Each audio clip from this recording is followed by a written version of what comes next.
بلوچستان کے شہر گنداخا سے ہمارے گدروشیا پوائنٹ کے نمائندہ فرید احمد کمبرانی کی رپورٹ کے مطابق جمعیت علماء اسلام تحصیل گنداکا کی مجلس عاملہ کا اجلاس زیر صدارت تحصیل امیر مولانا امان اللہ حقانی کے بامقام مدرسہ دارالعلوم علی المرتضیٰ گنداکا میں منعقد ہوا۔ اجلاس کا آغاز تلاوت کلام پاک سے ہوا۔ اجلاس میں مجلس عاملہ کے اکثر ممبران نے شرکت کی۔ اجلاس سے جمعیت علماء اسلام تحصیل گنداکا کے امیر مولانا امان اللہ حقانی، جنرل سیکرٹری قاری سلطان احمد سلطانی نے خطاب میں کہا کہ جمعیت علماء اسلام ملک غیر مذہبی اور سیاسی قوت جماعت بن چکی ہے۔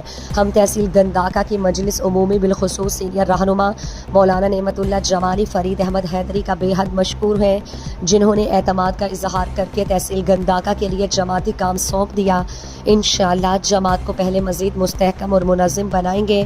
انہوں نے مزید کہا کہ ملک کو اسلامی نظام سے ہی مسائل سے چھٹکارا دلا سکتا ہے۔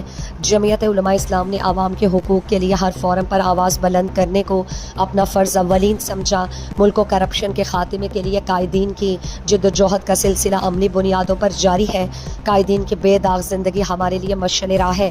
آج ہم اور آپ عزم کر لیں کہ جمعیت علماء اسلام کے ساتھ ہر فورم پر ساتھ دیں گے، کیونکہ پاکستانی عوام کا بہترین مستقبل جمعیت علماء اسلام کے ساتھ وابستہ ہے۔